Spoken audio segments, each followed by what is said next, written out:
Let's increase the supply of cheap and reliable baseload power for starters.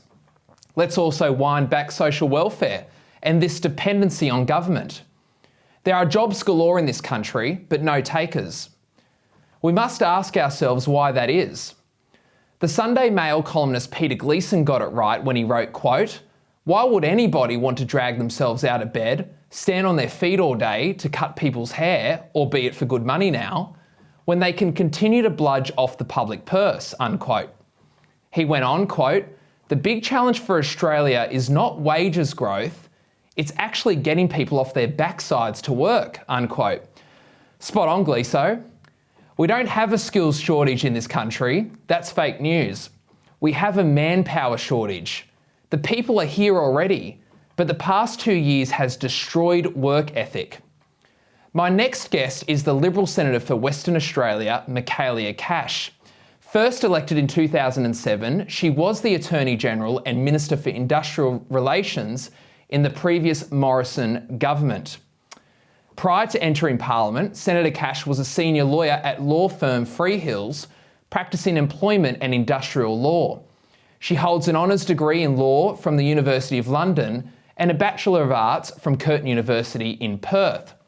Senator Cash is now the opposition's industrial relations spokeswoman, and I'm pleased to say she joins me here on ADH TV. Michaelia Cash, thanks for your time. It is fabulous to be with you, Jake. Look, just before we get onto the topic of jobs and militant unions, the Liberal Party in Western Australia was obliterated at the last state election.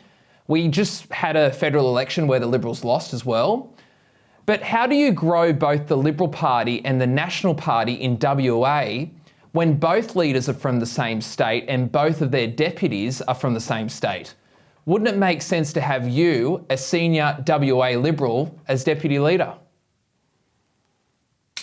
I love being a senator for Western Australia, and I have to say I think we have a fantastic leadership team in Peter Dutton and Susan Ley. You are right though, the Western Australian Liberal Party, we were taught a very hard lesson by the people of Western Australia at both the state election and the recent federal election. We need to listen to the very clear message that they have sent us and act upon it.